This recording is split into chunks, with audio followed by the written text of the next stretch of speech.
ಯಾರೋ ನಾರಾಯಣ ಸ್ವಾಮಿ ಅನ್ನೋರು ಬೆಳೆದಿದ್ದಾರೆ, ಅಲ್ಲಿ ಕೊಂಡ್ಕೊಂಡು ನೀವು ಹಾಕ್ಬೇಕಂದ್ಬಿಟ್ಟು ಬಂದಿದ್ದೀವಿ. ಯಜಮಾನ್ರೆ ನೀವು? ನಮಗೂ ಸ್ವಲ್ಪ ಜಮೀನ್ ಐತೆ, ಸೊಸಿ ಬಿಡಕ್ಕಾಗ್ಲಿಲ್ಲ, ಅದರಿಂದ ಬಂದು ನಾರಾಯಣ ಸ್ವಾಮಿ ಕಡೆಯಿಂದ ತಗೊಂಡು ಹೋಗ್ತಾ ಇದ್ದೀವಿ. ಹೌದಾ? ನೀವ್ ಯಜಮಾನ್ರೆ? ನಾವು ಯಾವ ಊರು ನಿಮ್ದು? ನಮ್ದು ಮರಸಳ್ಳಿ.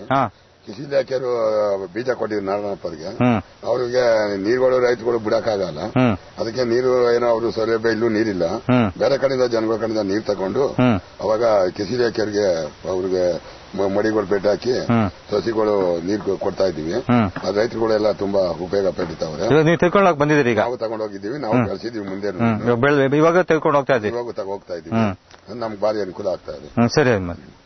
ಒಂದು ಸಸಿಗೆ 25 ಪೈಸೆ, ಹಂಗೆ 100 ಸಸಿಗೆ 25 ರೂಪಾಯಿ ಹಂಗೆ ಕೊಡ್ತಾ ಇದ್ದೀರಿ.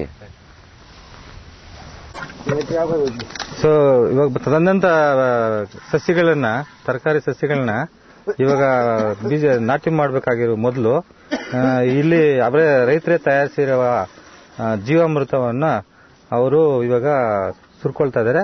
ಅದನ್ನ ಕಲೆಕ್ಟ್ ಮಾಡ್ಕೊಂಡು ಆಮೇಲೆ ಈ ತರಕಾರಿ ಸಸಿಗಳನ್ನ ತರಕಾರಿ ಸಸಿಗಳನ್ನ ಜೀವಾಮೃತದಲ್ಲಿ ಒಂದು 10 ನಿಮಿಷ ಇಟ್ಟು ಆನಂತರ ನಾಟಿ ಮಾಡ್ಬೇಕನ್ಬಿಟ್ಟು ಅವರು ರೈತರು ತೀರ್ಮಾನಿಸಿದ್ದಾರೆ. ಈ ಗಿಡ ನಾವು ಮರಸಳ್ಳಿಂದ ಕೊಂಡ್ಕೊಂಡ್ಬಂದು ಇವಾಗ ಜೀವಾಮೃತ ತಯಾರು ಮಾಡ್ಕೊಂಡು ನಾವು ಇದನ್ನ ನಾಟಿ ಮಾಡಕ್ಕೆ ಇದ್ ಮಾಡ್ತಾ ಇದ್ದೀವಿ.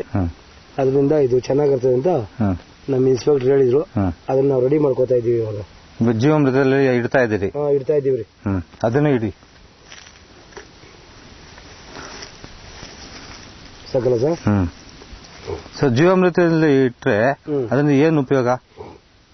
ಏನು ಗಿಡ ಎಲ್ಲ ಚೆನ್ನಾಗಿ ಬರ್ತದೆ, ರೋಗ ರುಜಿನ ಇಲ್ಲ ಅಂತ ಹೇಳಿದ್ರು, ಅದನ್ನ ಇದನ್ನ ಮಾಡ್ತಾ ಇದೀವ್ರಿ ನಾವು. ಸೊ ಒಳ್ಳೆ ಬೆಳವಣಿಗೆ ಬರ್ತದೆ, ಆಮೇಲೆ ಯಾವುದೇ ಒಂದು ರೋಗ ಬರೋದಕ್ಕೆ ಕಾರಣ ಇಲ್ಲ ಅಂತ ಹೇಳಿದ್ರು.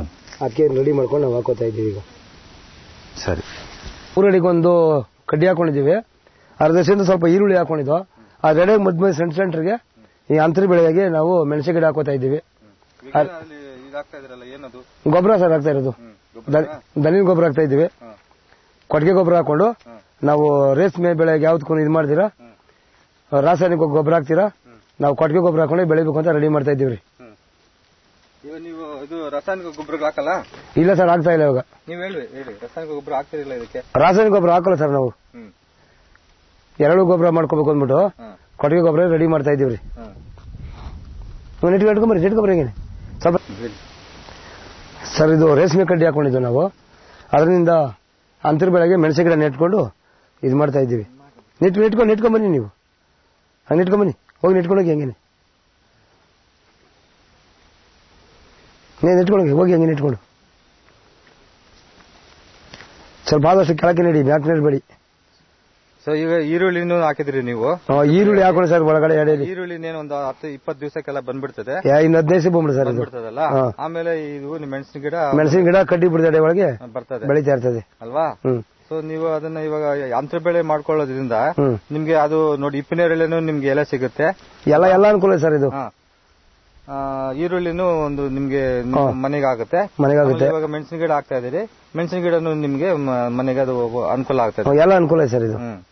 ಸೊ ನೀವು ಯಾವ್ದೇ ಕಾರಣಕ್ಕೆ ನೀವು ರಾಸಾಯನಿಕಗಳು ಹಾಕ್ತಾರ ಇಲ್ವಾ? ಇನ್ನು ಆಗ್ತಾ ಇಲ್ಲ ಸರ್, ಹಾಕಲ್ಲ. ನೀವು ಅದಕ್ಕೆ ಅದ್ರ ಬದಲಾಗಿ ಏನೇನು ಗೊಬ್ಬರಗಳು ಉಪಯೋಗಿಸ್ತೀವಿ? ಎರೆಹುಳು ಗೊಬ್ಬರ ಮಾಡ್ಕೊಂಡಿದ್ದೀರಿ, ಅಲ್ಲಿಂದ ಕೊಟ್ಟಿಗೆ ಗೊಬ್ಬರ ಮಾಡ್ಕೊಂಡಿದ್ದೀವಿ, ಅದ್ರೊಳಗೆ ಇದು ಮಾಡ್ತಾ ಇದ್ದೀವಿ. ಎಲೆಗಳಿಂದ ಏನಾದ್ರು ನೀವು ಗೊಬ್ಬರ ಮಾಡ್ಕೊಳ್ತಾ ಇದ್ದೀರಾ? ಕಡೆಗೆ ಹಾಕೊಂಡು ಈ ಕಡೆಗೆನೆ ತೆಗೆದ್ಬಿಟ್ಟು ಎಲೆ ಗೊಬ್ಬರ ಹಾಕೊಂಡು ಅದನ್ನ ಎರೆಹುಳ ಬಿಟ್ಕೊಂಡು ಗೊಬ್ಬರ ಮಾಡ್ಬೇಕು ಅಂತ ಇದ್ದೀವಿ. ಸರಿ. ಅವ್ರು ನಮ್ಮ ಗೊಬ್ಬರ ಹಾಕ್ತಾ ಇದಾರೆ, ಇವ್ರು ನಮ್ಮವರೊಬ್ರು ಸಸಿ ನೀಡ್ತಾ ಇದಾರೆ, ನಾವು ನೀರು ಬಿಡ್ತಾ ಇದ್ದೀವ್ರಿ.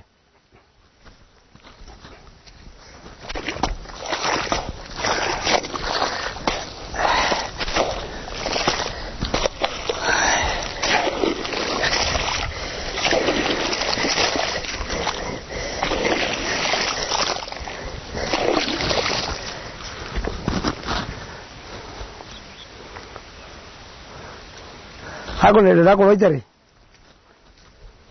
ನಿಂತ್ಕೊಂಡ್ಬಿಟ್ಟು ನೋಡ್ಕೊಂಡು ನೀವು ಇಲ್ಲಿ ನಿಂತ್ಕೊಂಡು ಹೋಯ್ತಾರಿ.